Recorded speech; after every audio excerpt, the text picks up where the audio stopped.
just seen Monkey D. Garp and Goldie Roger have an epic Conqueror's Haki clash, similar to, of course, Whitebeard and Roger. Just recently, of course, we've seen it with Harold and Rock. So this clash between Garp and Roger, Marine and Pirate, in the Loki flashback really inspired me to talk about something that I think Oda is hyper focusing on, and that's the power of Conqueror's Haki as the final focus power of the final saga. Just look at Rox's clashing with King Harold during the Reverie, or Imu's insane Haki blast reaching Luffy and Loki and the rest of them in the underworld, or Scopper Gabon giving Luffy advice on Conqueror's Haki and how he uses it versus the Holy Knights, which also answers how to fight the Gorosei that we struggled with during the Egghead Island arc. Even Zoro being told he's oozing Conqueror's Haki and needs to be more self-aware was interesting. That paired up with Sanji wanting Conqueror's Haki to keep Zoro and Jinbei at bay after Wano, which kind of confirms that Zoro is stronger than Sanji, who is stronger than Jinbei. By Sanji saying without Conqueror's Haki, the order is Sanji stronger than Zoro, stronger than Jinbei. We know Zoro had Conqueror's Haki coding in Wano. We also got Loki realizing through Gabon's advice how to fight better against the Holy Knights, confirming he was a Conqueror's Haki coded user like his father Harold. Then there's Scopper Gabon being the first to damage the Holy Knights and Gorosei's immortality power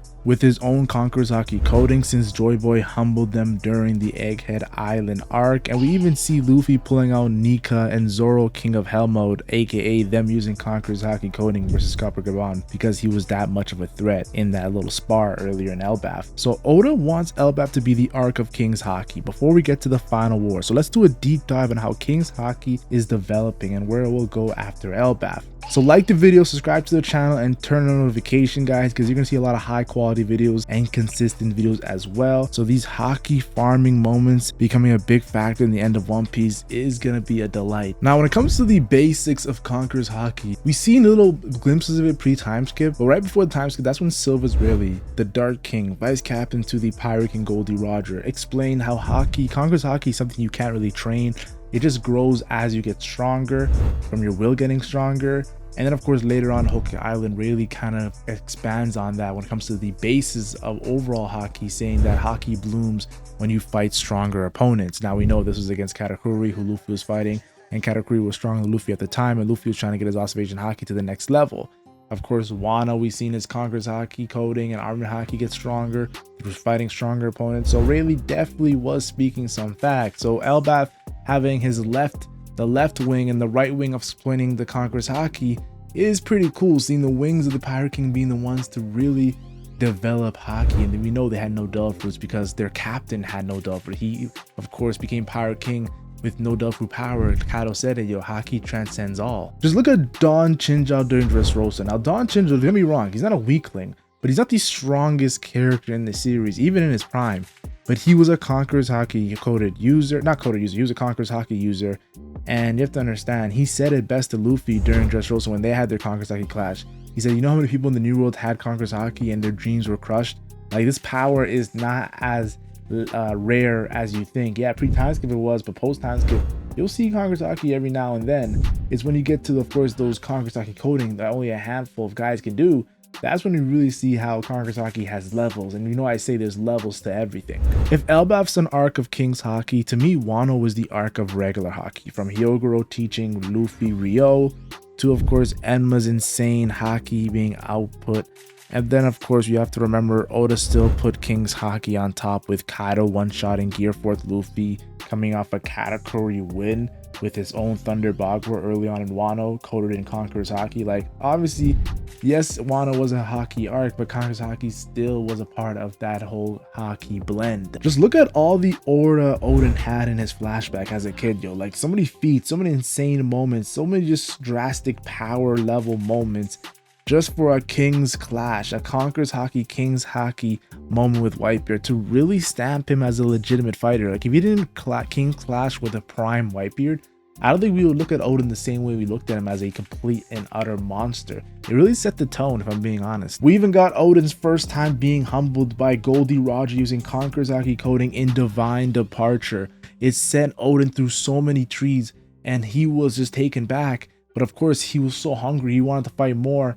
But then of course Whitebeard's like, yeah, sit down, Oden. This is where Conqueror's Haki coding is going to be a big thing, and you don't have that Conqueror's Haki coding yet. You just have basic Conqueror's Haki. It was a really eye-opening moment in this Oden flashback. This led into the first Conqueror's Haki coded clash in the series from, of course, like, you have to understand, it's different from Thunder Bagua and Divine Departure by Roger. Like, these are Conqueror's Haki coded attacks, but the first ever Conqueror's Haki coded clash, in my opinion, of course, was when, of course, Roger and Whitebeard went at it. And of course, what made this even better was Oden realizing their weapons weren't touching. Oden seeing the power, and Oden's extremely powerful with his Ryo at the time, but to see another level to it and Oden's reaction, yeah, it definitely really put Prime Whitebeard and Prime Roger on a whole nother level to what we've seen so far in the story. Now, of course, this is also a moment of contention.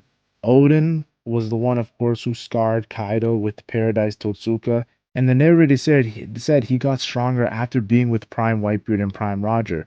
But remember, there's also Prime Rayleigh and Prime Scarper Gabon. They're both also Conqueror's Haki coded users, so he's definitely gonna learn through his journey with the Roger Pirates how to control Enma and Conqueror's Haki coding, and that's how he scarred Kaido and took him down. He even took him down. That was crazy because even Zoro couldn't do that, catapulting Oden into Kaido's top 5 alongside Whitebeard, Roger, Zebek, and Shanks. People don't understand that. They don't think Oden had Conqueror's Haki coding. No, there's been a very, very strict foundation that the only way you can actually give severe damage to Hybrid Kaido is if you have Conqueror's Haki coding. And of course, Oden had it, guys. I also want to mention Luffy getting hit with a Conqueror's Haki coded attack called 3 Worlds of Ragnarok from Kaido was the key to him figuring out Conqueror's Haki coding in general. That, of course, included with the Thunder Bagua he got hit with earlier. Of course, Luffy got way stronger after that Thunder Bagua, and that's why he was able to tank that 3 Worlds Scry Ragnarok that was stronger than the Thunder Bagua. Of course, Luffy got back stronger. His Haki was booming in these moments. And the fact that it said 3 worlds in the whole mural, first world, second world, third world, definitely I thought it was a really cool truth as well. I also want to mention how Zoro's Enma, like, pretty much taking out, like, insane Haki that even Big Mom told Kyle the dog. But then we see Zoro's Enma plus Ashura made him do Conqueror's Haki coding when he didn't even know he was doing it, which Kaido, of course, after being scarred, had to tell him he had the ability of Conqueror's Haki coding and just Conqueror's Haki in general. And of course, this also confirmed the only way to damage Kaido was through, or his hybrid form was through Conqueror's Haki. Now people say, why didn't Zoro take down Kaido, like put him to the ground? Zoro wasn't self-aware about his Conqueror's Haki coding, so of course his Conqueror's Haki coding was one of the weakest levels of Conqueror's Haki coding we've seen in the series in general. From here on out, Luffy of course woke up from the 3 Worlds of Ragnarok in his base form and was going toe-to-toe with Hybrid Kaido. You have to understand, Luffy in his Gear 4th was struggling with Kaido in his regular zone, mythical zone form. So to see Kaido's strongest form, his hybrid form, Luffy in his base form, his weakest form, go toe-to-toe, really put into, how to say, his context how strong Conqueror's Haki coding was. It took Luffy in his base form, who had no chance against Kaido if he wasn't using Conqueror's Haki coding, to now he's actually going toe-to-toe with him. Of course, he did get defeated at the end when it's all said and done, but I thought it was cool how he was doing some really evenly matched Conqueror's Haki coding attacks. I loved it. I also found it super cool how this kind of opened the doors, of course, to Big Mom now showcasing her Conqueror's Haki coding against Page 1, a Flying 6 member. She completely one-shot an Ancient Zoan Flying 6 member. That's a big deal because he's an Ancient Zoan. They are known for their extreme durability, and Big Mom just one-shot them with relative ease just with their Conqueror's Haki coding. Like, Oda really wanted to heighten this power after the rooftop. I loved it. Just look at Yamato versus Kaido. Like, Yamato as a kid revealed that Yamato had Conqueror's Haki, and of course we all know that Conqueror's Haki could be inherited. Garp kind of alluded to it during Marineford, so I wasn't surprised that Yamato had Conqueror's Haki, being the daughter of Kaido. But to see Yamato have Conqueror's Haki coding and showcase it versus Kaido in his hybrid form really showed you, like, Yamato is legit. If Yamato never had Conqueror's Haki coding and just had basic Haki with Mythical Zoan, yeah, she's strong, but that Conqueror's Haki coding is really what made her in contention with Zoro's and Sanji's. Honestly, some people would put Yamato above the characters of Zoro and Sanji. More so Sanji, but Zoro definitely too gets mentioned too as well, because Zoro wasn't really that controlling his Conqueror's Haki during Wano, while Yamato had a full-on control over it. Then of course we have to mention how Luffy came back and did a team attack with Yamato and Snake Man. And of course, this Snake Man was interesting because it was a Conqueror's Haki coding Gear 4 Snake Man. And we all know Snake Man was what defeated Katakuri, but to see Snake Man get that much stronger in another arc was cool to see, and it was all because of Conqueror's Haki. Like, look how Oda took this Conqueror's Haki and just brought it to the next level. And I haven't even discussed Egghead Island or Elbaf yet, so that just shows you everything you need to know. We would also see Big Mom versus Eustace Kid and Law, and there's also a debate, why didn't Big Mom use Conqueror's Haki coding like Kaido did against Luffy in her fight against Eustace Kid and Law? Well, if you actually look at context, Usopp was fighting on a different floor, and there was Conqueror's Haki being used by Big Mom that was knocking out fodder, and Usopp tried to steal it or like try to claim it. And I just felt like, yeah, the fact that they said that Big Mom was fighting on another floor and that's her Conqueror's Haki means that she was using Conqueror's Haki coding against Kid and Law. Like, why would she just randomly use Conqueror's Haki to knock out fodder when the fodder was on her side? So it obviously alludes to her using Conqueror's Haki coded attacks against Kid and Law. Not as heavy as Kaido, but she did use it during the fight, guys. It just wasn't shown to the extreme length that Kaido was shown, like just constantly using it. And just look at Luffy. Luffy, of course, in his Gear 4th, was using a lot of Conqueror's Haki coded attacks. He even had a name for it, Supreme, Overkong, and like just insane attacks that were doing heavy damage to Kaido. Now, it wasn't the what tipped the scale versus Kaido, but really showcased Luffy. In my opinion, Luffy in his Gear 4th Conqueror's Haki coding, to me, was around Admiral level, guys. Like, I could see him going toe-to-toe with Fujitora and Green Bull with the supreme attacks he was doing against Kaido. I don't think he was Yonko level at the time, but I thought he was super close. Now, of course, when Luffy brought out Gear 5, and his Conqueror's Haki was just oozing out of him when he woke up as, of course, Joy Boy with Nika. And of course, Kaido even commented on saying, oh, you have combining your advanced armor Haki with Conqueror's Haki coding and your awakened Nika form is just insane. Kaido glazing Luffy during the fight really showed how Gear 5's Conqueror's Haki was on a whole different level that I still haven't seen Luffy go all out with. Like, I haven't seen Luffy do what he did against Kaido in that Wano fight in the story yet. Just shows you how strong his Conqueror's Haki coding was just to take down the strongest creature alive. Now, after Wano, we did see some cool moments, like of course Shanks using his Wi-Fi Conqueror's Haki to pretty much stop Green Bull from going head to head with Yamato and the Red Scabbards. And of course, this was insane because we see Jinbei commenting on how strong that Conqueror's Haki was. I thought it was pretty cool seeing Shanks not even being on the island, but his Conqueror's Haki is so strong that he doesn't even have to use Conqueror's Haki coding or just even like be on the island. That's how strong his Conqueror's Haki base is. I think Oda really was trying to show that, like, if your Conqueror's Haki base is that insane, yeah, your Conqueror's Haki coding is going to be on another level when shown. And we know Shanks was always known to have strong Conqueror's Haki base because when Luffy took out 50,000 fishmen, Oda said that Shanks would be able to take out all 100,000 fishmen. I also found it very cool when Rayleigh came to save Boa Hancock. Of course, we know Rayleigh has ties to the Kuja pirates. We just seen recently when it comes to Rayleigh and Shaku and Clarissa and Roger. Like, yes, there's a lot of ties there. And to see Rayleigh come there against Blackbeard with Conqueror's Haki coding leaking off his sword, it was cool to see. And Blackbeard didn't want the smoke. Now, Rayleigh did admit later that if they actually did fight, Blackbeard would win, showing that, yeah, Conqueror's Haki coding is a monstrous technique, but at the end of the day, like, really wasn't in his prime. So his Conqueror's Haki coding is not going to be the best as he was back in the days. And we know that Conqueror's Haki coding, age is a factor. Like Whitebeard and Marine 4, like, we already knew this Garp recently against Aokiji. Like, age does affect your Haki. I think that's something that Oda's really been trying to stamp in the series. Maybe that's why Big Mom didn't really show her Conqueror's Haki coding on the same level as Kaido, guys. You know, Kaido has that ancient giant blood that makes him younger. Even though Kaido's pretty old, he's still younger in a sense because of that ancient giant blood inside of him. I know he's Oni and everything, but I do think that ancient giant blood is in him with the horns and everything, and the Oz Jr. and Oz and Harold and Loki. Like, I can go on and on and on. Now, when it comes to Blackbeard and Conqueror's Haki, it's definitely interesting. Blackbeard's Haki has always been questioned. Of course, during MPL Down, Blackbeard commented on Luffy's Haki, saying it got stronger. Then, of course, we can also comment on during post-time skip, we've seen Blackbeard use armor Haki against the Seraphim.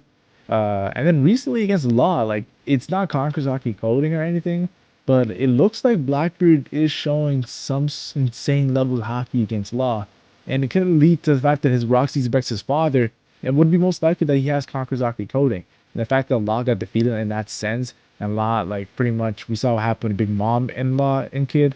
I think that Blackbeard probably has Conqueror's Haki. Like, why would you give him the Yonko spot if he doesn't? Guys, I know Buggy and everything, but Buggy's a whole gimmick, guys. Like, every Yonko we've seen had Conqueror's Haki. Like, from Whitebeard to Blackbeard to Shanks to Kaido to Big Mom. Like, I think Blackbeard has it, and I think that Law fight, it was done off screen for a reason. Like, Shanks wasn't off screen because Oda wanted to reveal Shanks with Conqueror's Haki. He already been revealed since early on in the series when he went on Whitebeard's ship. I think Blackbeard Oda wants to save that for the Luffy fight, guys, and the hype there. Then, of course, it gets questioned when it comes to Gear 5 Nika versus Lucci early on in Egghead Island. Me personally, I don't think Luffy was actually using Kakusaki coding against Lucci. I think he was just using basic armor haki and of course his gear 5. And I think that's how strong his gear 5 is, guys. Like you can just use haki with gear 5 and pretty much overpower Rob Lucci. I think Oda's really trying to show that Luffy doesn't need to go all out in his gear 5 against Lucci, rather than if he was fighting other opponents like Kizaru, like Saturn. And then of course in this Egghead Island arc, we saw Shanks use Divine Departure. Like before this, Shanks uses a nasty of Future Sight. We all know Shanks' Observation Haki is insane. The fact that he can kill other people's Observation Haki in Future Sight. He's the Observation Haki killer, that's his nickname. But the fact that he used 10 seconds to see into the future, better than we've seen Katakuri, Luffy, or Kaido ever do, and then use Divine Departure to take down Kid, and Kid almost died, and Killer even got into the blast. Yeah, there's a reason why they call Shanks the Haki man. And I think Egghead Island is like, okay, Wano was to develop Haki, Egghead Island's to show like, yeah, there's levels to this shit. Just look at right after that, Garp doing Galaxy Impact. I know in the Aokiji fight, he didn't really use Kakusaki coding that much. It was just more so extreme haki and physical strength. And that's why Oda even showed them training to show how strong they were doing without Devil Fruits or haki, just how strong they're using the ships as punching bags. But I think Garp using Galaxy Impact really shown that he has the potential to be insanely powerful, especially in his prime, because we know as he aged, he got older and weaker. Garp even said it himself that he got weaker. He's not the strongest as he used to be. But we always knew Garp still had basics haki. Like we saw what he did to Marco Marine 4. Like Garp's haki has always been legit. The fact that he damaged Marco Marine 4 with one punch, like I definitely feel like it's cool to see Garp go toe to toe with a prime Admiral level character in Aokiji, with only using Kakusaki coding in that Galaxy Impact. Like he didn't really use it that much in that fight. Maybe a couple more moments, but it wasn't as like if he was in his prime, where I think Garp would have mollywopped Aokiji. I also want to mention Imu stabbing Sabo. Like you have to understand, Sabo is a Logia with extremely strong haki. We've seen him use advanced armor haki in Dressrosa. We've seen him not even have a Delphi and reached insane powers of the revolutionary power ranking.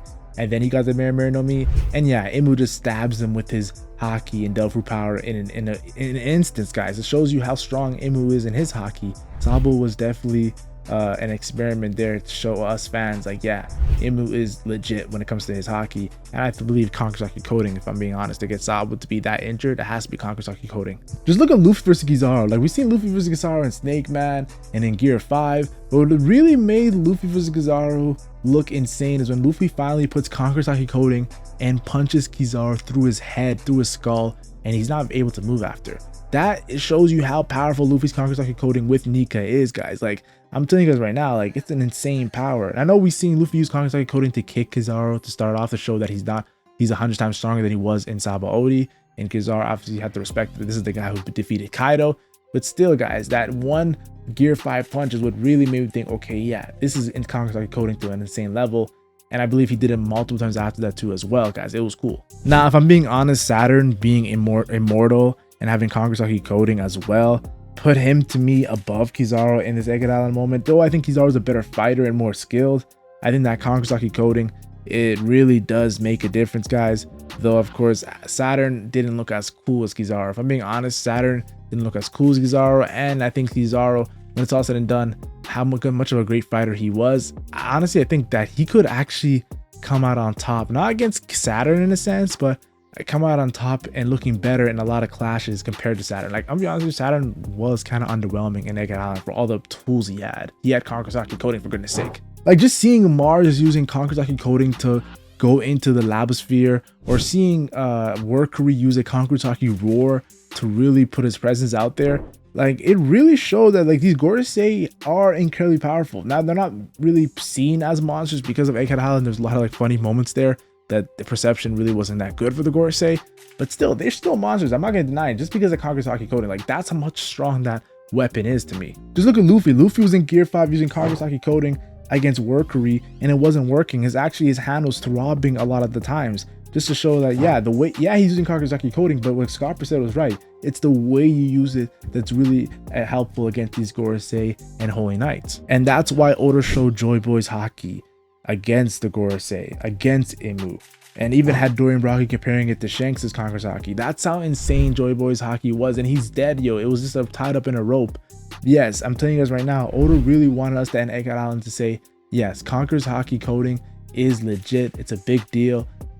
Like honestly, I think Conqueror's haki's base form has always been a big deal since pre-time skip, but the coding that after Wano and after Egghead Island was like, yeah, this is a power that's going to be the pretty much main power of the final war. So if I had to put this in words, I think post time skip is Conqueror's Haki, and that shows how epic it was, as seen with, of course, Luffy and Doflamingo's clash. And Wano made Conqueror's Haki even more epic with the coding, as seen with Luffy versus Kaido. But Elbaf is obviously trying to make Conqueror's Haki more skillful than raw Conqueror's Haki power. And I love how Oda is fleshing out the strongest form, which I had hoped since Marineford that Luffy's Conqueror's Haki would get to an insane level.